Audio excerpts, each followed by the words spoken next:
So don't forget to introduce yourself in the chat section, make some new friends, share your expectations for joining on the conversation.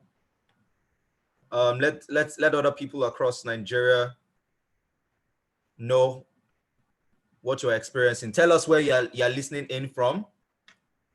Just share your ideas, get the comment section active. Don't just be passive. Don't just stand and look around.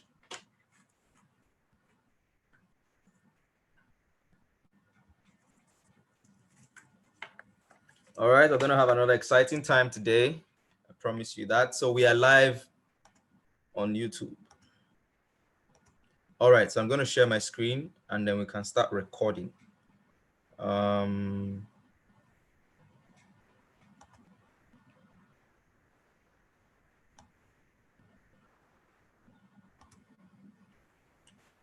right, so if you are ready to go, in the comment section, I need you to start typing go, go, go, go, go, go, go.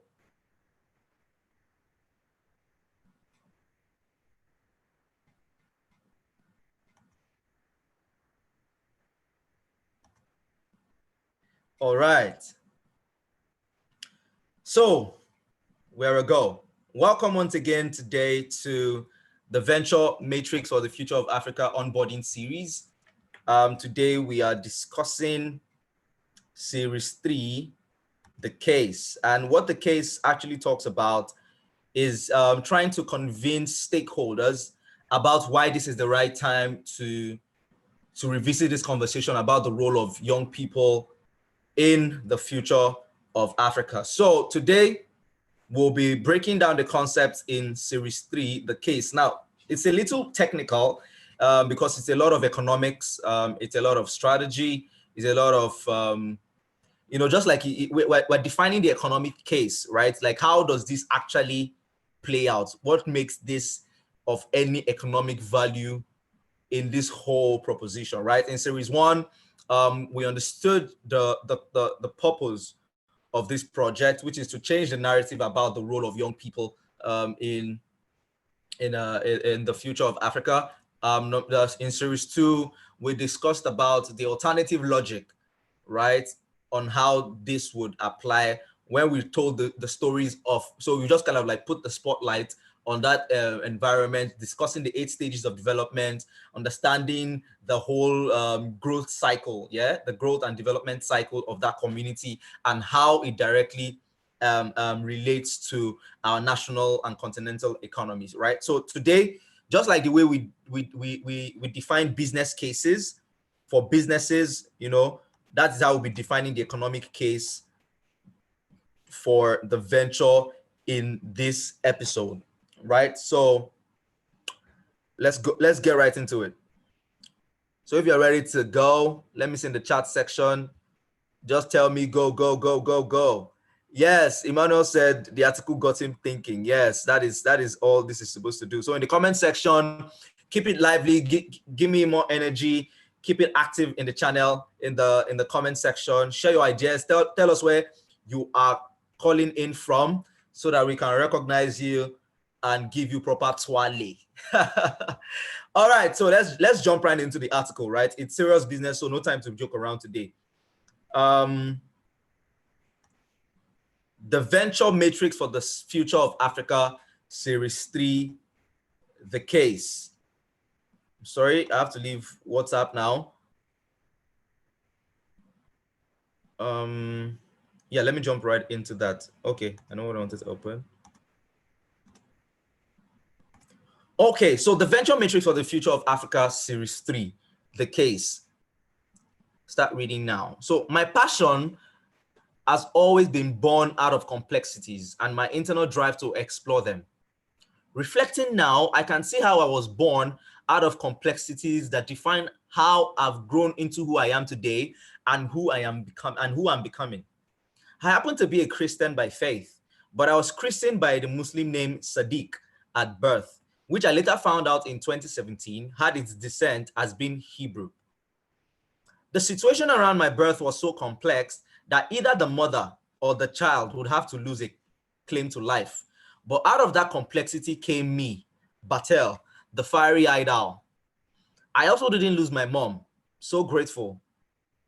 There was also no surgery done, just prayers gave birth to me. Now, what I was trying to establish in this first paragraph was to bring all of the things we had enjoyed in series 1 and series 2 into just one paragraph. Here, I'm telling you a deeper side of my story, trying to help you understand the narrative behind who I am, right? Please, let's mute ourselves. I don't know, I thought I'd mute everybody.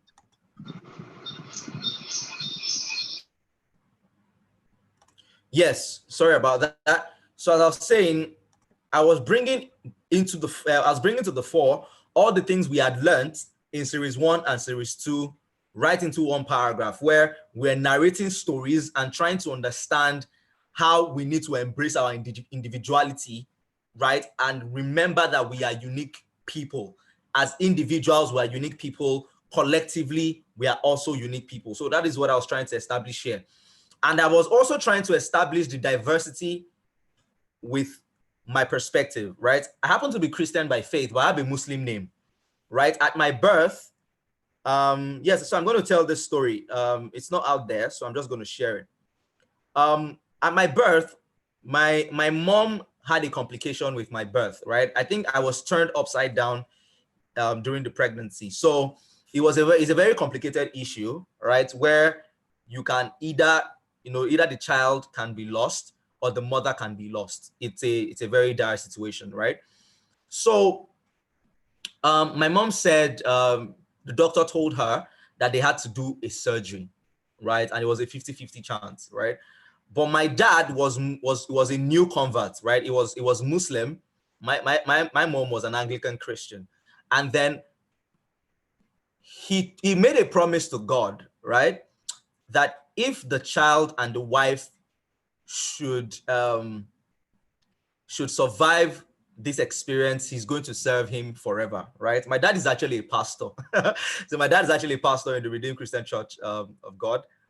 And he made a promise that if the child and the mother made it alive, he was going to serve forever.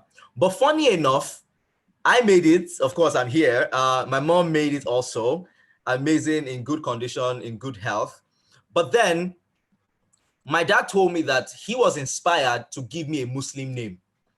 And the Muslim name he was inspired to give me was Sadiq. Sadiq happens to be, I'm sorry, I don't, I'm not Muslim, so this might not be totally accurate, but this is just based on the research I've done. Sadiq happens to be one of the names of God, right? And it means a person who has been preferred by God, or someone, I'm trying to remember the exact words. It means one who has been backed up by God himself, right? It means the preferred one. It means the one who has earned a place in God's heart, that kind of stuff. So it was a very powerful name. And it came at a time where I didn't know for 17 years of my life, I didn't know my name was Sadiq. But I can't remember how I found out my name was Sadiq. And it was in 2017. 2017 was my year of personal discovery, because it was the year I started. You remember, as I said, this place is supposed to bring into the fore the things we had learned in series 1 and series 2. It was in 2017 I decided to start asking the tough questions about myself, like, who am I? What am I doing here? Right? And Sadiq, that name, was the name that brought all the clarity I was looking for. So Sadiq is a very special name to me that I really connect on a deep spiritual level. All right, that's all I was trying to express here. And here, I was talking about complexities. And now, from series 3, you can observe, right, that every first paragraph between series 3 to series 7 was like a replica of what will happen in the whole article. Once you can read the first paragraph carefully, you can see it's replicated in all of the article for that piece. So in this place, I was talking about complexities, right? And how I found my place in trying to balance the complexities happening inside my life and the complexities happening outside. Is just the same way I now narrated the economic case for the undergraduate community, trying to balance and negotiate the complexities within the student environment, and the outside environment. That is what you will see in Series 3 in simple words, right? Now, how do I come about the name the Fiery-Eyed Owl? There's something called the spirit animal, right? And my spirit animal is the owl. The fire there, the fire actually comes from my zodiac sign, which is Sagittarius. I'm born in December. I was born on December 17, right? And the zodiac element for that is fire, right? And I see myself as a person of insight. I think that is one of my greatest gifts. I can see the future from where I stand. I can see the whole playing field from where I stand. I'm that kind of, is that I see far, right? I have that insight, right? So that's how I came about the name. And I had a dream. No, someone had a dream. It was actually a lady. It was someone I was dating at the time. And she said she had a dream where I came to her like an owl with blazing eyes to have a conversation with her. It was very funny, right? It was scary. It was mystical, right? But I deeply connected to it. And I said it was my year of discovery. It was in 2017. And that is how I got inspired with the name, the Fiery-Eyed Owl, right? So it's a very deeply spiritual connection with these two names, Sadiq and then the Fiery-Eyed Owl.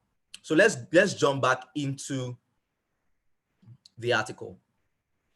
So I said this nature of complexities was also experienced when birthing the moniker Batel, which was from my names Bamidele Toyin Samuel.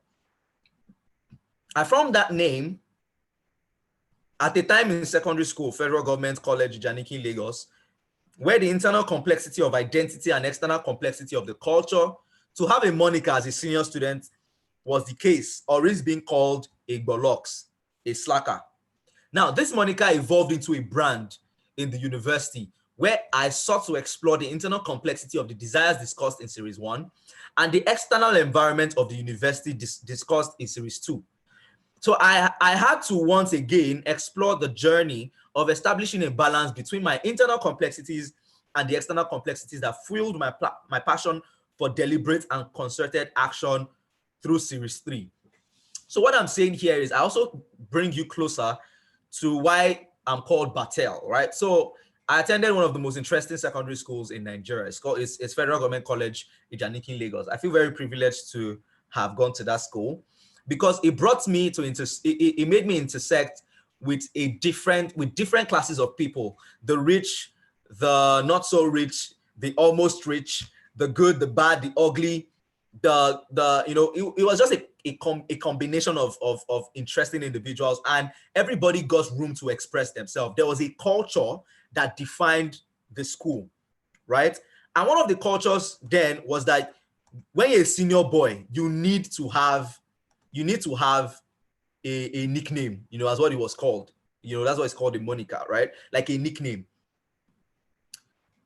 So please, on Google Meet, please mute yourself. So Federal Government College Ijanikin is a very deeply cultural school. And as a senior boy, you needed to have a nickname. So I thought I needed to have a nickname. And we had nicknames like Method Man, Sly G, Big B, interesting names, CB, Willowy. They had really interesting monikers like that. And I thought, I'm a senior boy now. I need a moniker of my own. So I just took the first two letters from my surname, Bamidele B.A., took T from my name, Toyin, and took the last words from my English name, Samuel. And that is how I got Batel. There's nothing deeply connected to that name. That name was just something I gave myself in secondary school. But I didn't use it. In fact, secondary school, I had so many monikers. I had the moniker Otiko because I was really good in technical drawing. And my technical drawing teacher said, I reminded him of one of his students in Ogbomosho, Federal Government College Ogbomosho, called Bamidele Otiko. So everybody just liked the name. And because I was a social guy, I was a guy that everybody knew, they just started calling me Otiko. I had so many names in secondary school. But fast forward to the university, trying to define myself, the name just stood out as a name that people easily connected to. In fact, throughout my university days, most people didn't know my original name. They knew me more as Batel, right? And when I was, when I started exploring these complexities, it was just the name that fit the narrative, right? It was just the name that fits the narrative, right? And Batel just became a personal brand, evolved into a personal brand. So that is what I was explaining in the second paragraph. So as I said, right, in series 3, we just negotiate. That's all. We define the case. We just negotiate all of the stories in series series 1 and all the stories in series 2 and bring them into one. That is all that we did here in series 3. So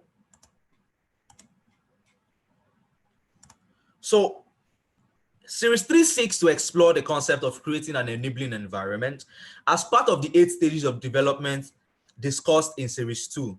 Series 3 is a human-centered design approach to understanding the venture matrix for the future of Africa. The premise to be explored is funding people before funding projects is the model for a transformative economy. Investing in capacity building to transform human resources into human capital is a major feature of a transformative economy. Funding people working on market creating innovations is how we achieve sustainable development. So simply what I was trying to say here is I was inspired by a session with someone I respect so much, Ifosa Ojomo, in his thoughts expressed in struggle lies opportunity, right? And then a session that he had on the Innovator's Guide to Growth, a training resource he had with Healthcare Leadership Academy, right? It was a session that I was privileged to get an invite to, and I heard him speak, and I was very inspired by that, right? So it says here that funding people before funding projects. This simply means investing in creating solutions that make people's lives better, investing in things that make people become more in the development of people is how you set a path for the transformative economy. It's not about building roads. Don't build roads when you've not built people. That is simply what I'm saying here. Why build roads, right? Or why spend so much money on roads when you can spend more money on developing people that will build the roads? That is simply the argument there, right? So that is what I meant by funding people before funding projects.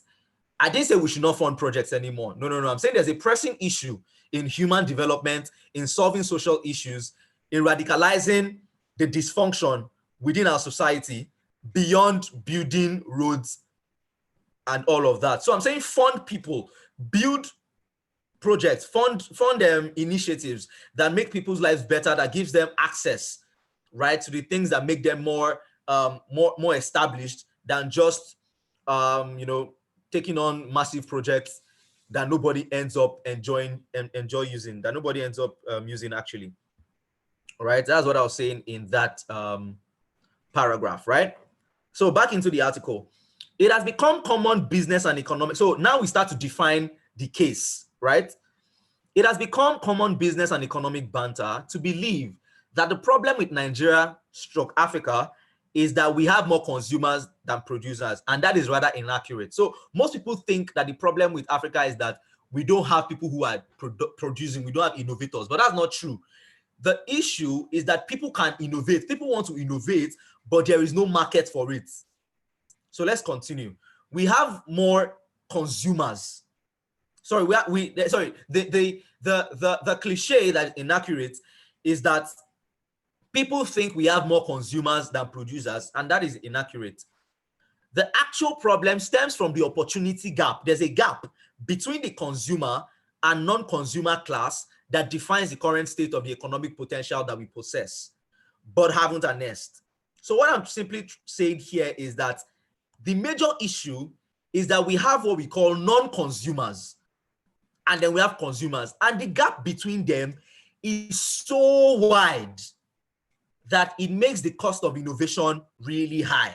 Now, what this means is people want to create things, but people cannot still afford them. There are people who want these things, but they cannot afford them. They can't meet the requirements of access to these things. everybody likes an iPhone, right? But how many people earn enough to afford an iPhone? That's the conversation, right? I remember making a case that we are an oil prosperous country. We live in an oil prosperous country and continent where the average man cannot afford a car. That is a problem, right? So we have natural resources that the people cannot afford to use. That is the economic dysfunction. People want to create, people want to live better lives. People wish they can buy car. If you give me money right now, I'll buy car. But why can't people buy car? Because affordability, there's inflation. There is a lot of economic dysfunctions affecting people's access to these good things. That is what I was trying to say. And that is the real economic problem, not that we do not have more consumers than producers. People want to invest. There is a lot of money to be invested, but there is no opportunity for investment. That is the problem there. So the opportunity gap defining the economic reality of Nigeria is that we have more non-consumers than consumers. You know, whatever you understand, whatever you think I've been able to clarify in your head, you can just let me know in the comment section. Say wisdom, wisdom, wisdom. You know how we do it, right? So the opportunity gap defining the economic reality of Nigeria is that we have more non-consumers than consumers. Non-consumers, according to Efosa or Jomo, are people who could benefit from a particular solution that could help them make progress in their lives. But because of the existing products and services on the market and the barriers that exist, they are unable to consume, even though they contribute to the demand for those products and services. So there's plenty demand, there's plenty supply, but there's no enough purchasing power in that demand to acquire supply. So that is a major problem. So they essentially make up the class of the non-consumers. Now, if you look at this slide up on the article, right? We're trying here to define what non-consumption means. So imagine, look at the statistics for education. Are you trying to tell me people don't want to be educated? No, but most people cannot afford school fees. The majority of us cannot afford school fees. So looking at the data here, education, there are 13 million children out of school, right? And this is just before the pandemic hit us, right? So that means it's probably worse now. So there are 13 million children out of school. 55% of the youths are unemployed in the healthcare. People want good healthcare, but 100 million people lack access to pharmacies, right? And less than 5% access to health. I'm sorry, I don't know who's. Please mute yourself, guys. It's a lot of distraction having to do this. Please mute yourself.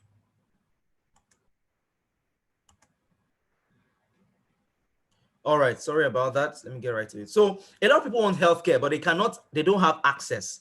People want to eat good food, right? People spend 56% of their income on food alone, right? People want good houses, but we have 22 million housing deficit and 50,000 housing loans. How do you want to bridge that? So there's a huge gap between these things. People want financial services. People want energy. People want light. Of course, we like power. We want to work, but there's a power issue, right? So what defines non-consumption are these four, the barriers to consumption. What defines non-consumption are these four variables. Number one, access. When people cannot access, right? Time, when there's a lot of time cost for people to be able to access the same things, right? Money, affordability, and skill, when there's a demand for skill to be able to explore these opportunities. So just to deviate a little, later in the year, in October, the Venture Matrix project is going to start a competition, right? Defined on just these four variables. So if you can create solutions that solve these four variables, the Venture Matrix team are going to raise funds to fund your initiative, right? And we're going to help you design a for-profit model for whatever initiative, either it's for profit or, a social enterprise, a proper business enterprise or social enterprise. That is one of the interesting projects that leaders in the Venture Metrics Leaders Program are going to champion. So that is why we need people who are committed and who understand the gravity of what they are doing here. So if you're excited about that, let me see your excitement in the comment section and tell me how much you're looking forward to that nationwide competition that we're going to have by that time.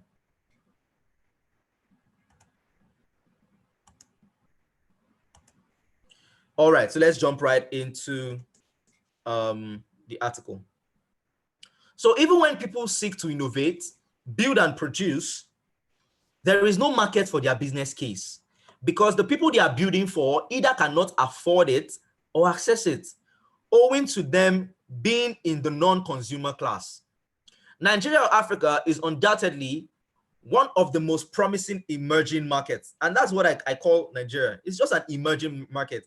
We're not an emerging, we're not yet a defined market. We're just an emerging market. That means we just have prospects, right? That is what we need to solve as young people. So, as I said, Nigeria, Africa is undoubtedly one of the most promising emerging markets, but I think we should be called emerging economies instead, since we don't have enough markets essential to explore our growth potential. I really like this point because it is clear, concise, and very practical. I don't think we should be called emerging markets anymore. I think we should be called emerging economies because we don't have markets. It is sad. We have economic potential, but we don't have markets to explore that economic potential and actualize our growth. So for instance, crude oil used to be a major revenue resource for Nigeria, even when we did not refine the oil. How do we seek to maximize the refining of oil to our economic benefits if more than half of the population cannot afford to buy a car or generator? That is the actual dichotomy of the problem that hasn't been served a lot of attention. So this opportunity gap is one of the biggest influences shaping the narrative about the speed and scope of economic prosperity across Africa that we've not easily noticed. It is due to the apparent mismatch between the people creating value and those they are creating the value for. The defining factor for this, as funny as it may seem, is mostly demographic, right?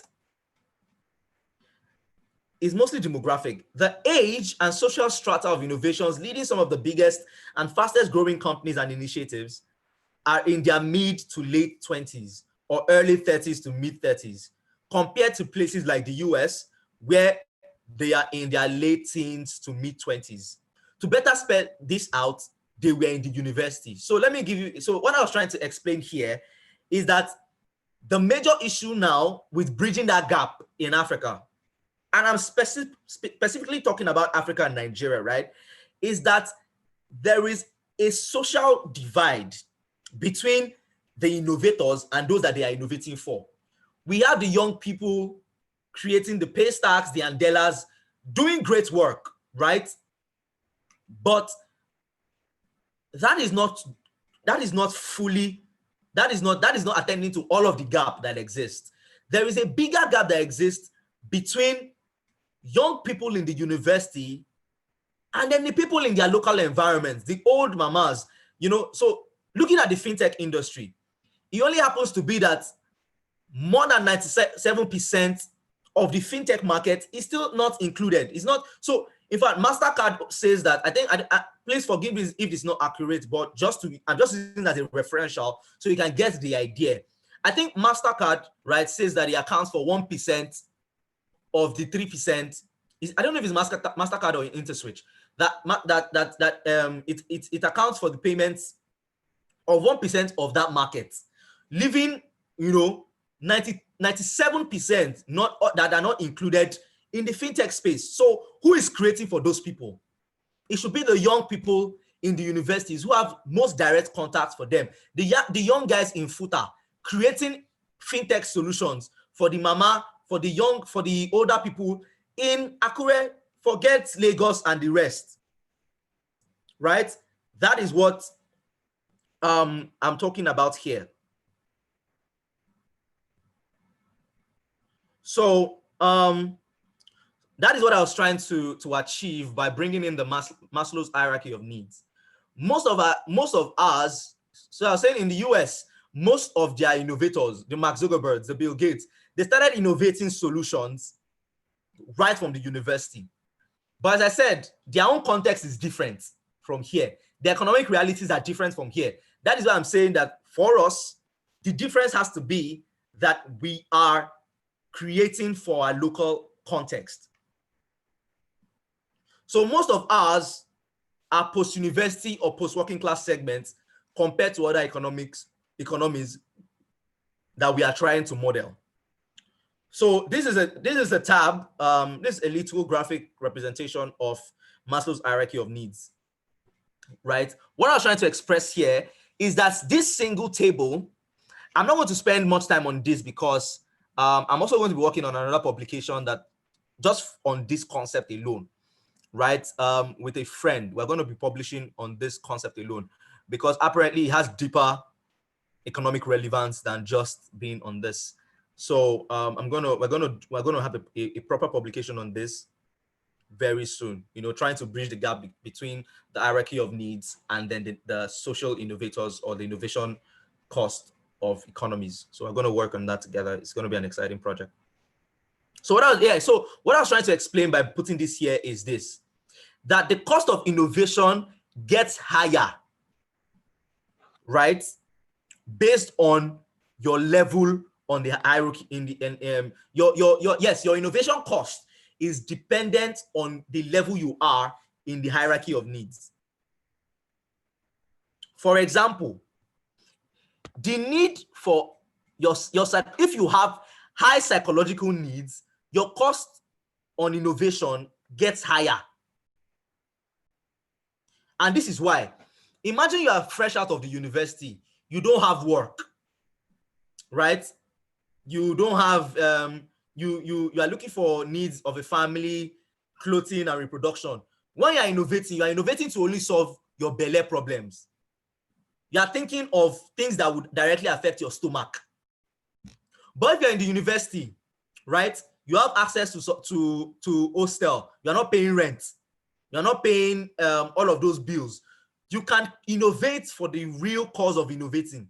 It doesn't mean that you cannot innovate for the real cause of innovating outside the university. I just mean that the cost of doing that is more reduced when you're in the university. It's a simple economic concept, right? That is why when you see that negotiating equity is even higher, investors can get more equity because the motivation, right, for negotiating this equity is reduced, right, in this target market. But let me not go too much into that because that's a little technical and we don't have so much time. Let me go back into the article. So that's what I was trying to explain in this paragraph. So exploring economic and investment opportunity portfolio, we need to evaluate the case with Abraham Maslow's hierarchy of needs and theory of motivation. To understand this premise is to see that we need a demographic class with a lower cost of ascending the hierarchy of needs than those with higher cost of attaining almost the same outcomes. So what I was trying to say here is we need a demographic class of innovators who can easily climb that hierarchy of needs at a lower cost. So imagine you're a student, part 1, part 2, part 3, part 4, right?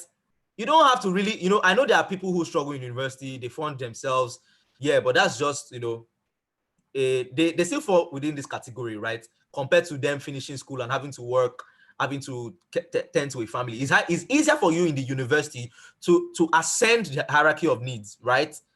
Than for you post-university, right? Your parents probably send you money, so you don't have those worries. You can innovate for innovation's sake. That is what I mean here. So it is those with lower cost that can be saddled with responsibility. Remember the sense of responsibility. It is those with lower cost that can be saddled with the responsibility of shaping the narrative that will drive the economic change that Nigeria desperately needs beyond the economic beyond the achievement of shareholder value in profits and dividends of the investment. So yes, the other guys doing great, amazing stuff in the startup ecosystem in Abuja, in Lagos, in Port Harcourt, in Enugu, in all of those sites. They are doing great work, but it's not affecting the bottom line of the economy because they don't have enough consumers. Even those guys cannot, if you notice, most of them quickly expand outside of Nigeria, outside of Africa, because there is no market for expansion and growth here. So if we give young people in the university, in the undergraduate community, the responsibility to innovate and create markets, it would directly impact the net outcome of these guys playing at the top level. Let me give you a simple example. If Segun can create fintech apps or fintech solutions or a paga on his campus that makes the mama of 40 years old, 50 years old, or someone in another generation able to access a bank account, able to access fintech solutions and financial services, it will affect Paystack indirectly because she now understands that whole market and has a perspective that informs her on how to choose. So you'll see that a mama of 30 years or 40 years, sorry, I said 30 years, of 50 years, 60 years, 70 years, 80 years, through this model, can start to invest in stocks because she understands fintech. She can begin to have access to apps like Bamboo. She can't have access to them now because she cannot relate with it. There is no solution to bridge her opportunity gap between what she uses right now, maybe a colo or something, and then using a stock investment app like Bamboo or Shaka.ng. Do you understand the concept? So if young people can solve local problems with global solutions, it will directly affect the ecosystem, the value creation ecosystem in the longer term. I hope you see the connection here. That is why we need young people to innovate. Paystack cannot come to your local environment. They cannot come to Akure. As that is why you have, in fact, beautiful. That is why you have Uber in Lagos. And you don't have Uber in Akure or any other place. I'm sorry if you guys have Uber in Akure. I'm sorry, but you get the point. That's why you don't have Uber across Nigeria. That is why Lagos is the only place that gets all the cool stuff. It's because when they do a business case for every other part of Nigeria, they don't see a business case. So you young people are the ones that are going to create markets for them, through projects that Efosa Ojomo calls market creating innovations. I hope you understand and see the bridge here. That is the power of the venture matrix that, I'm proposing that stakeholders begin to pay attention to. So, as I said, it is those with lower costs that can be saddled with the responsibility of shaping the narrative that will drive economic change that Nigeria desperately needs, beyond the achievement of shareholder value in profits and dividends of the investment. If you connect to what I'm saying, let me see your excitement in the comment section. Tell me wisdom. Tell me the points that you're connecting with, and let me know so that I can reiterate any points that it doesn't seem clear. So this would, in the long run, impact the business environment of innovators that fall within the other social strata. So let me put some context. So you understand, remember the power of storytelling. In all of the articles, I employed the power of storytelling to make this concept vivid and clearer to you. So let me put some context. Segun is 26 to 31, already has needs that demands he attends to with higher costs to attain satisfaction and fulfillment that someone in their 200 or 300 level in the university doesn't have to attend to. When you're in the university, you don't have to be thinking of one family or one child or one wife to feed. You can have a girlfriend, you understand, getting almost the same almost the same outcomes, right? But then it's a lower cost compared to having a wife, having children, and then you're trying to build solutions. No, you're going to start thinking of, your belly infrastructure, your stomach infrastructure first. You're trying to solve hunger and your basic needs first, right? So, as I said, we need someone so that let me put the context. So we said Segun, who is 26 to 31 years of age, already has needs that demands he attends to with higher costs to attain satisfaction and fulfillment that someone in their 20 or 30 or sorry, or in someone in their 200 or 300 level in university doesn't have to attend to. So their motivation and drive for innovating is different, and who they are innovating for is different. This looks like a one-sided argument until you apply some context, i.e. Nigeria and Africa, where the socioeconomic and economic climate demands that we create custom solutions that are global but tailored to our local narrative. We desperately need to create an environment where young people. So remember that this series, this piece is talking about creating an enabling environment, but we need to first define why. So this is just answering why. So we desperately need to create an environment where young people are incentivized to create, build, and explore solutions with global approaches to their local context, not at the national level. Forget national level right now, but at their local level, the university level. The impact should first be to the internal and external host community. So what I'm saying here is innovate to make your campus better. Innovate to make your host community better. Let's say in FUTA now, innovate to make sure your local, I don't know the name of the community where the university is located, but build to make that community better first. Forget nationwide, forget global, but carry global concepts that you can get from exposure to the internet and all of that, and apply it to your campus community. Innovate on solutions that make your campus better. That's one thing that people were doing in OAU that makes OAU look like an up-class university, right? So the practicality of this premise is best achieved by the youth, and to be specific, youth in the university, because number one, these guys have access to the tools. These guys have access to the resources. These guys have access to the knowledge base, right? The knowledge resources needed for this kind of work. So the practicality of this premise is best achieved by the youths, and to be specific, youths in the university, because the university is a unitary, as I said, it is the unit measurement of every national economy. If you want to understand the health of any national economy, check the university, right? That's simply look at that university economy. Once you can look at the university economy, you can almost understand the national economy. So the practicality of this premise is best achieved by the youth, and to be specific, youth in the universities, because the university is a unitary, already independent economic ecosystem compared to a local community, compared to a region, compared to a state or a nation. What that simply means is that every university campus is like a state of its own. That's how you should see it. For example, in Obafemi Awolowo University, there are more than 30,000 students on that campus. Within an outside campus, actually, but forming that undergraduate community. So that is already almost a nation on its own, almost that is almost a state of its own. So look at it like a mini state. So every university campus, every university undergraduate community should be looked at as its own economy. So when you can start looking at it as an economy of its own, you are more inspired to innovate and see the practical economic case there. So if I were to prescribe some theoretic economic hypothesis, the SI units, I don't know, if you have done a lot of maths and physics, you understand SI units. The SI units for national and economic prosperity is the university undergraduate community. If that community prospers, the national economy prospers. That's just simply what I'm saying there. So whatever goes on there is a reflection of the state of the economy of any nation. Check around the globe. Look, once you want to understand how much one nation is prospering, look at the undergraduate community.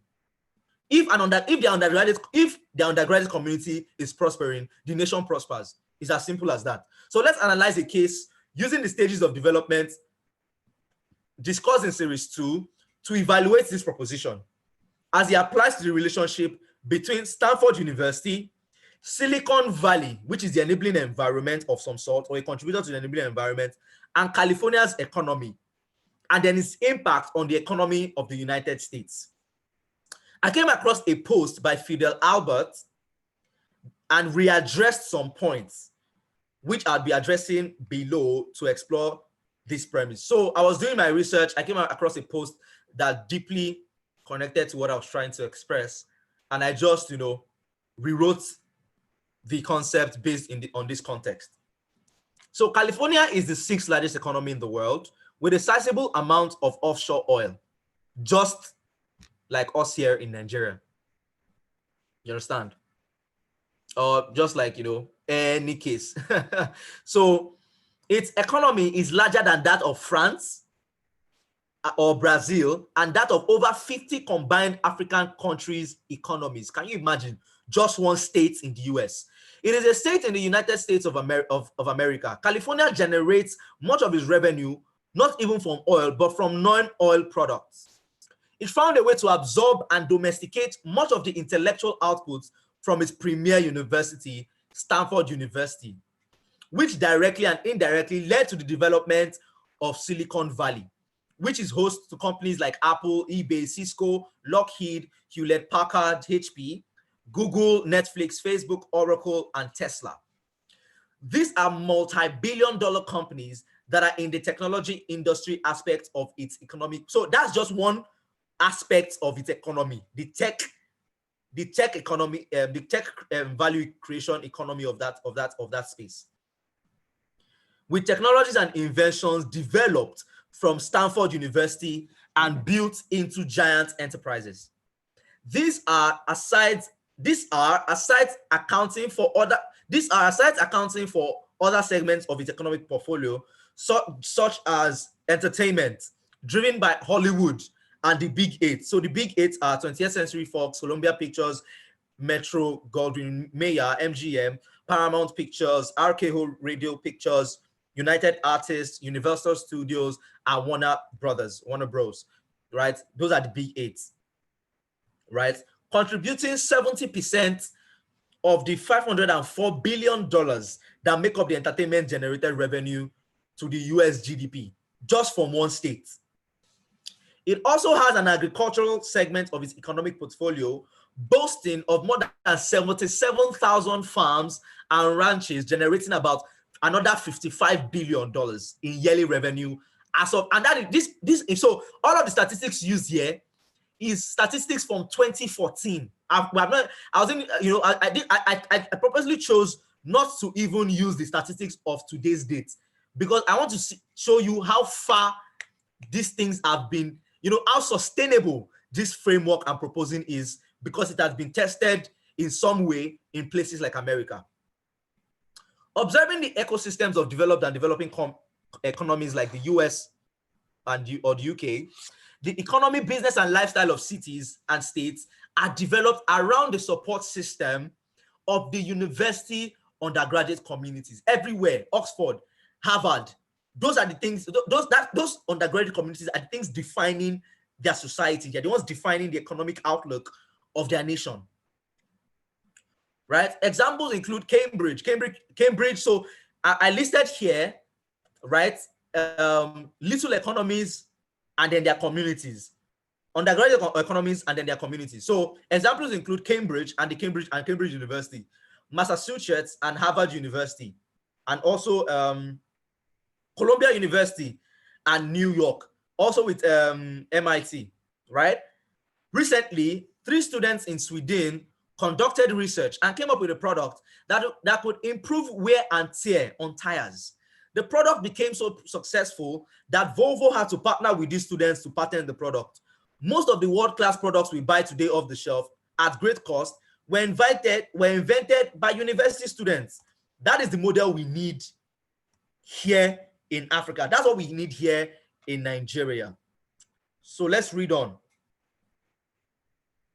America is structured in such a way that states must look inwards to exploit their opportunistic wealth. This system functions under an enabling environment built by American federalism, where the local government, the government closest to the grassroots, is responsible and held accountable for supporting the system through facilities tailored to incentivize creators and fuel an economic engine. So I saw questions in my email about this part, that how is this possible in places like Nigeria, where we don't operate this kind of system. As I said, we need to define our own culture as young people. And because of time, I cannot go deeply into this, but it was discussed in the next series, right? After series 3, the matrix, right? In the rise of institutions. So we talk about government places and all of that. But one simple answer to how we can do that is through the 3 P's I mentioned in series 2. Through what? Projects and platforms, through policies, and through partnerships, right? That is how we can create these systems. So this structure creates room for a microeconomic ecosystem where the university undergraduates can access an enabling environment to develop value creation ecosystems, such as Silicon Valley. So Silicon Valley is an enabling environment, is an ecosystem directly impacting the economics of the US, that directly and indirectly impacts their economic power, national growth, and development. Right? So you can look through this slide where we're talking about market creating innovations and how it democratizes access. So that's one thing that young people need to innovate for. You need to innovate to be able to democratize access. What that means is you need to be able to look at your world today, see problems, see existing solutions, and innovate a bridge between that, where the solution is very accessible by the sorry for that, is easily accessible by the non-consumers in Nigeria, in Africa, in your community. So most innovators, now this is the point I was trying to make as I was still talking about the big companies like the Andelas and the rest. Most innovators only innovate for the upper class of the economy, those who can afford it. And that doesn't have a direct impact on the economy itself. That is why you have so much wealth in this country and so much poor people. In fact, we have so much poor people that our wealth cannot, the amount of wealthy people we have cannot even cover the narrative of us being the poverty capital of the world. That is a pathetic case. And we young people are the answer to this problem. So driving economic inclusion, that is the answer, has to be grassroots, bottom-up work approach. And the undergraduate community is a better match to take on that challenge. So we in the undergraduate community are best positioned by both natural and artificial resources. By natural, I mean natural as talents based on our age, based on our youthful exuberance, and artificial based on our competence, based on our understanding of the digital world, based on our understanding and adaptation of technology. We are the best match to take on this challenge. We are sharp, we are smart, we are passionate, and we are enthusiastic, and we are glad to be alive. That is why we are the best match for this, right? So driving economic inclusion has to be grassroots, bottom-up work approach, and the undergraduate community is a better match to take on that challenge. Imagine a guy called Lekon building a payment app in Obafemi Awolowo University used by his university. So imagine Lekon builds an app, a fintech app for students to be able to exchange, to be able to send and receive money, to be able to exchange money and all of that. Imagine building a solution for 30,000 students, and that is just one community alone. That is just the undergraduate community. Talk less of the other millions of people in that Ile-Ife city. Talk less of the millions of people in Osun State. Do you understand? That is how we should be thinking. Forget global, forget Nigeria. Just bring your global concepts, apply it to your local context. That is what I'm saying here. So imagine Lekon building a payments app in Obafemi Awolowo University used by his university and the residents of Ile-Ife that would affect the health of the digital economy as a commemoration of what Paystack is already massively doing. So it's not. So what you're trying to do is to create another Paystack in your local community. That's simply what I'm saying, right? So the undergraduate community is to be responsible for innovating for the non-consumer class and underserved markets that would fundamentally change the landscape of our economic structure. The undergraduate community is to be responsible for innovating. Can you please mute yourself, guys? Use the chat box. Please mute yourself. It's very distracting. Use the chat box. Thank you very much. So back to the article, sorry about that. The undergraduate community is to be responsible for innovating for the non-consumer class and underserved markets that would fundamentally change the landscape of our economic structure. If we create an enabling environment for them to explore the opportunities from creating global solutions to local problems. They don't need to build for the 1% or the 30% of the Nigerian economy or the market. They need to focus on the 70% and reconfigure Nigeria from a passing emerging market to an active emerging market. It is a model I call exploring the economics of the market before exploring the business of the market. So the point is, before you take on the solution, it needs to directly impact the economy before generating money. That is how we need to think. Those are the kind of solutions we need to think if we are going to change the narrative about the economic landscape of Africa and Nigeria. We need to, for a while, for just a period of time, focus on only solutions that directly impact the economy. So in simple terms, solutions that directly impact the indigenes. Let indigenes be able to work. Simple. Employ indigenes. Make sure that indigenes are able to earn money. Simple things like that directly impact the economy. So those variables, right? That is what I was talking about in that line. So it's a model I call exploring the economics of the market before exploring the business of the market. This, in simple terms of our discourse, means that the route to a transformative economy is to build an enabling environment for the undergraduate community to innovate and build solutions that solve the barriers of consumption about access, time, money, and skill experienced by the undergraduate community.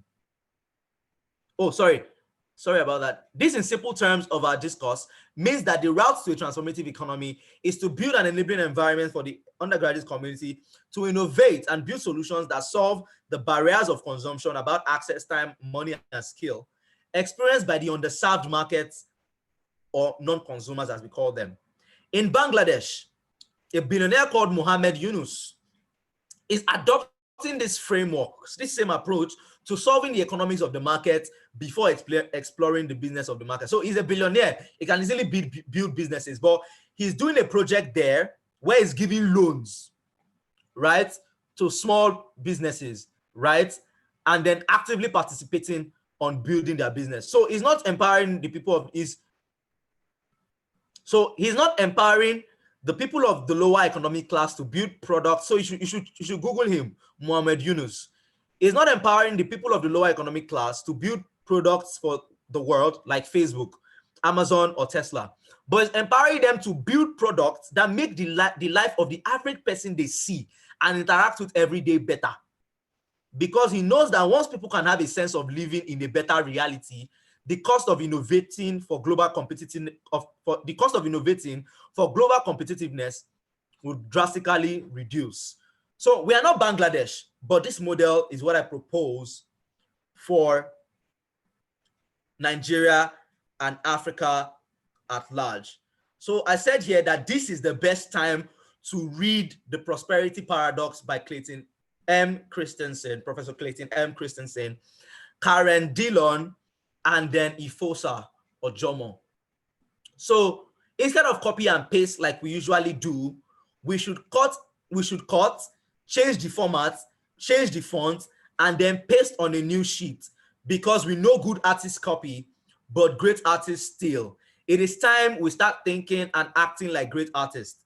Therein lies the investment opportunity of the venture matrix for the future of Africa. So that is the end of the article. So as I promised, we are rightly on time.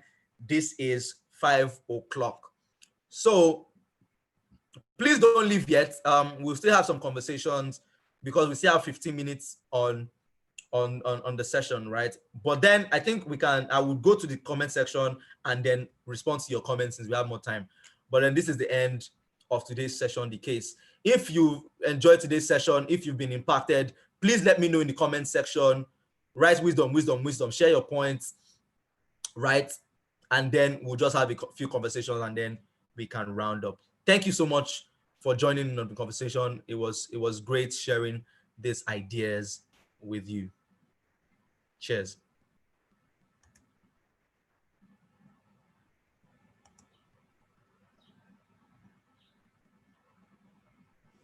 All right.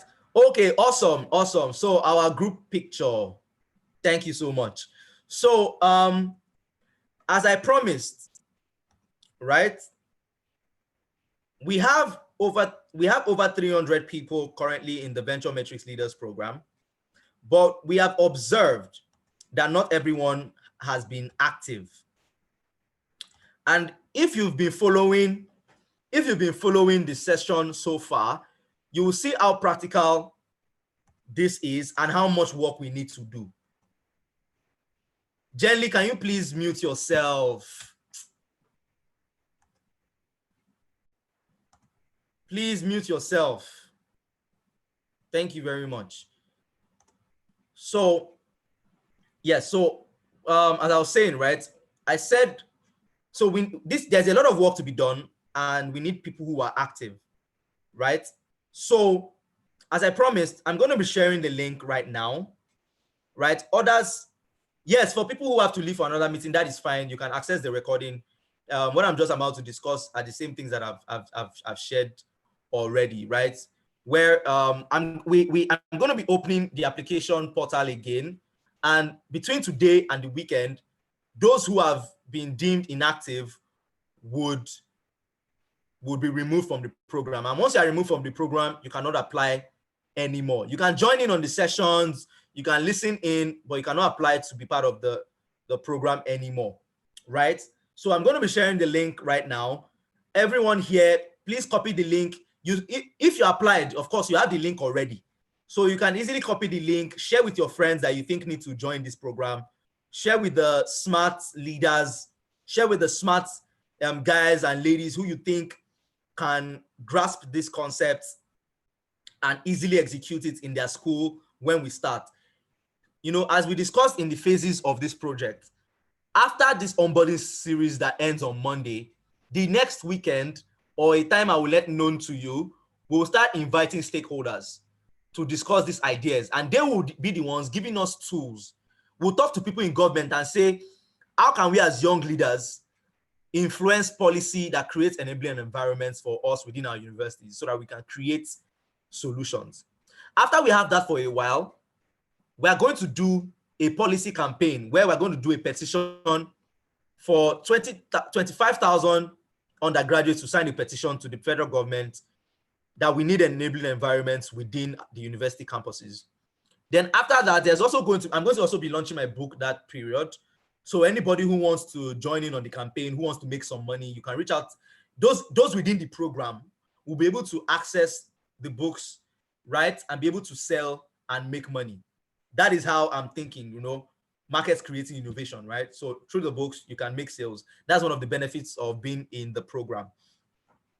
So after the program, right, after we've done that petition campaign and boost campaign, in October, we're going to start a competition, a nationwide competition, right, for people who connect to this concept to submit their ideas on market creating innovations for problems that they can identify in their community.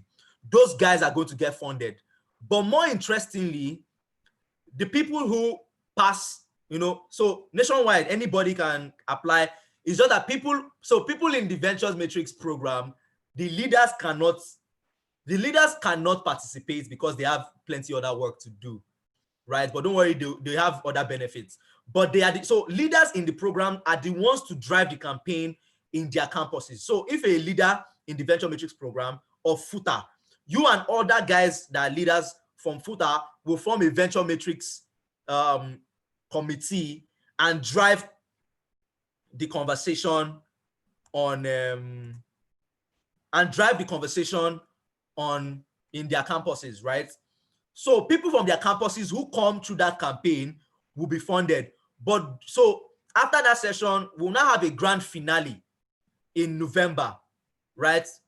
Where those who were selected will come and pitch their ideas to attendance. So everybody in the leadership program already has a free ticket to that event, right? From anywhere you want to come to. So if you want to come to, so it's going to be in Lagos if we're able to do it on site. But if we're not able to do it on site, we'll have to do it virtually, but everybody would get access.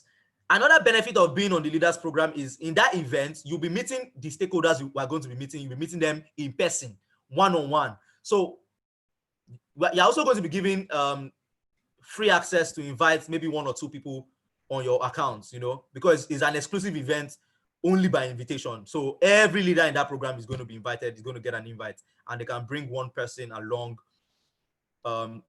who's going to be added to the invitation list. Also on that day, we're going to be unleashing or revealing our board of advisors and our board of directors. So we have a board of directors who are going to be accountable for the money we're going to raise for the competition, right? And we're going to, don't worry, when you meet them, you'll be shocked. It's going to be an exciting unveil, right? Yeah, so if you're a leader with innovative ideas, you can lead a team, but you cannot actively participate.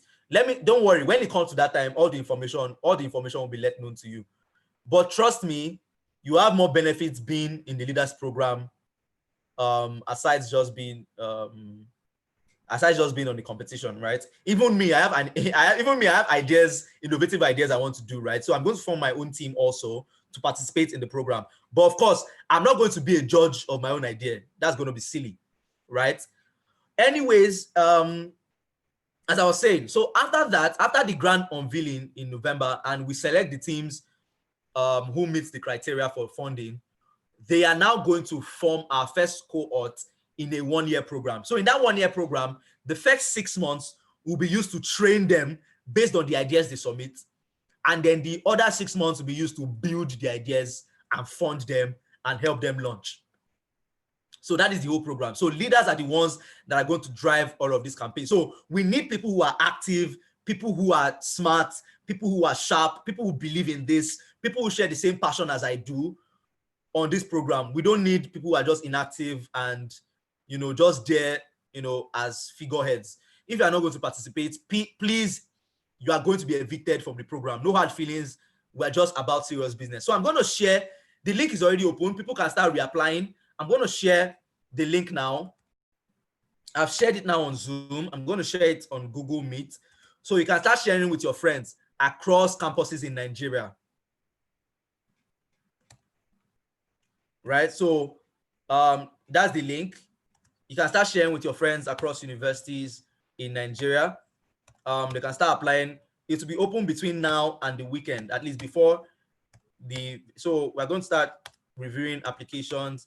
We need more people. So at least out of the 300 we have now, at least more than 150 will be removed, will be evicted. So our target is to get 3. See, that's my target. I want to work with, this is inspired by, if you've watched Spartans 300, right? And the story of Gideon also in the Bible, he only needed 300 soldiers. So I need only 300 active, sharp, smart leaders across the nation to drive this campaign. That's all I need, right? So share the link with your friend. It's okay. We can have more leaders from a particular university, but as I said, we need diversity, we need representation, we need inclusion. So we need people from the north, from the east, from the west, from the south, right? I'm also going to, in the course of the program, share with you the target universities. Every university is going to be considered, but currently we have about 15 universities already established. So that is why we need active people on this program, because if your university is not among the 15, it's even a better opportunity for you. And this is why. You can join the main team to make sure your university is prepared over a 6-month. So we're going to work with you with over a 6-month period to prepare your university to be added to that group. Does that make any sense, right? So let's say your university is University of Kilimanjaro, Enugu State, and your university is not listed in the 15 universities where we want to invest and drive fund and capital in. We will work with you over 6 months, right? Myself and the team will work with you over 6 months to make sure the University of Kilimanjaro becomes more conducive for us to convince investors to come and invest in your ideas. That is what we'll do. So don't be scared. Just make sure you participate in the leadership program. You get access to all these opportunities. Don't worry, everything is already set. That is why I can't just give resources to people that are not active or people that do not carry this vision with the same fire that myself and my team carries it. It will be unfair to the people like you who are investing their data, investing their time and their energy coming here to spend 1 hour 15 minutes with me for a whole week, right? I really appreciate all of you. Thank you so much. So these are the plans that we have. The link has been shared. I'll keep sharing it again. I'll share it to those who are existing, who are already on the program. So from today, some people will start being removed from the program. We cannot be unfair and unjust to treat everybody the same way, right? So thank you very much. You can start sharing the link. You can start getting people to apply. All right. So can you see today? Can you see when I make a promise, you know, I fulfill it? Can you see that today I'm not even still use time? We still have 4 minutes, right? So at exactly 11:15, I think my talk is enough. I will close everything, right? So another thing is, please don't forget to do your digital journal, acknowledging messages, right? Sending in your questions and summaries. Those little things, those little tasks. Those are the things that myself and my team are using to evaluate your participation. About the selfie, I'm sorry, please. Let's start doing the selfie from tomorrow, please. I'm having a little challenge here with the function. So we'll start the selfies from tomorrow's series, right? So share the link, your digital journal, read the articles and send in your questions and summaries before the next session. That is how I know you are active. That's how I know you really care about this thing. For those who have not, I've seen, as I said, I know everybody personally. You are 300. Trust me, I know who has been active. So for those who have sincere reasons why they cannot participate very well, some of them were sick. I even know of someone who had to bury her dad. So, of course, I'm not an animal. I'm not inhuman. I understand those sincerely genuine reasons for not being very active. But the difference is that I can see their heart. I see that, assuming it was a normal circumstance, these people would be invested in this. I see the way people handle these things, and I know who is really invested in this and who is not, because passion recognizes passion. So thank you so much for joining me. This is exactly 5:12. I'm going to go to the comment section and check out your comments, right? And exactly by 4:15, we're going to round up. So I'm sharing the link. I've shared the link and sharing the link. Those on the program, those who are part of the list on my WhatsApp would get the link tonight when I share the audio and video recording of today's session, right? So Okpayemi, thank you so much for joining us. Okpayemi Kazim. I knew you have a great smile. That's why I called your name. Who else can I see in video? Is Naimat here? My Naimat that was arguing with me over email, telling me something. I will still attack you, Naimat. I'll still attack you. Grace Abikoye, my superstar leader. Thank you so much for joining us. Taufik, marketing guru. I know you. Felix Ayola is a very amazing guy. He joined the team, doing amazing graphics. Thank you so much, Felix Ayola. Don't worry. Thank God you are in Ife. I go ball you one time. Ugochi, yes, I know Ugochi very well. Emmanuel, Adamu, Amobi. Modupe is kind of fresh. Yeah, Marvelous, my guy. Marvelous is very active. I know. Marvelous is always texting me, always telling me, oh, I can't wait. Fountain too, yeah. But Fountain is always asking me for link. I'll tell him I've shared the link. He will tell me his chats have cleared. So I know everyone personally. Don't worry. There are 300 of you. I've dealt with more numbers personally. I manage big cross-functional teams, right? In fact, I've been doing that since my university days. So when I tell you I know you, I actually know you. Zabe, sorry. Yeah, it's Zabari now. Yes, your name is Zabari. Yes, Zabari is another interesting guy, although he's always more focused on his other social work. Emmanuel says, I don't know your real face. That's true. I don't know your real face, but I know your person. And that is enough for now. Tayo also. Tayo is another amazing individual. He's one of those disruptive guys like me. He's starting a movie community. Can you imagine that? A community based on just movies. So I really, if not that I was really busy, I would have really loved to jump on that project with you, Tayo. But don't worry, we got that day. We're still going to do more amazing stuff together. Kehinde Olasheni, I also, that's another amazing person. Thank you so much for joining. Glory Ogumondede, with this your picture and red background. Ngozi Igbo is such an amazing individual. He's always tired, you know. He works round the clock every day, and yet he still sends in his comments. He's still sending his, you know. So I appreciate you, Ngozi. I know you. I see your work. Thank you so much. Ibrahim Modu, all the way from the north. That's another very strong individual that we have within the program. Very solid guy. He always has that. He has that heart to serve. Always looking for how he can help. Happy, a very happy guy. Reward, perfection. That guy's name is just sweet. Andreas Edward, the comical guy. You know, Andreas has this amazing energy that you know, is very infectious. Andreas is a guy that everybody should meet. He's a happy-go-lucky guy. You know, the issues of this world doesn't affect him. He's always smiling. You know, his teeth is always out there. Joseph Fadiji. I'm sorry, I told you already. My Yoruba is somehow. Right? I sabi Yusuf, so no worry. Ajayi, yes, Oluwadara, see me, people from my school. And you people, me. Thank you so much. Blessing Babaji, yes, I see you. Meduguri people, yes.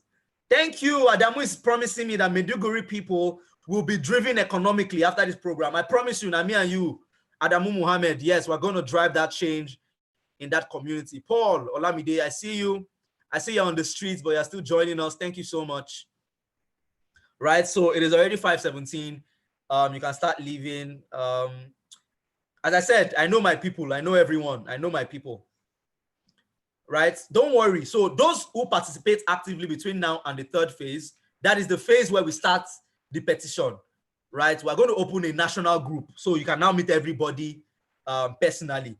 Yeah, that's another guy that I miss, Emmanuel Anyanwa. I know Emmanuel is very active. Emmanuel has even been active before he joined. That's another guy I know. You know, when I meet him, you know, he has earned a special place in my heart. Very active guy. Emmanuel is always reaching out, telling me, oh, you know, this session was really great. Thank you so much. It has impacted me. And this guy has been reaching out to me even before all of these things started. So I know everybody. I don't forget people.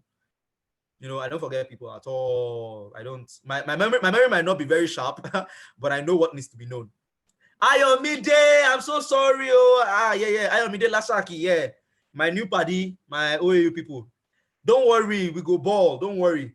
I'm even thinking maybe we should ball this weekend. The only issue is because, you know, we're currently doing the program, so balling right now might not be very might not be so. But next week, although next week I might travel. But before I travel, don't worry, we'll see. Everybody in Ife that is part of the program will join me in a gathering by next week. You know, we'll eat, we'll have fun, we'll talk. I know, don't worry. That powder that Ayomide just blew, now authentic one because it worked. The jazz was very strong.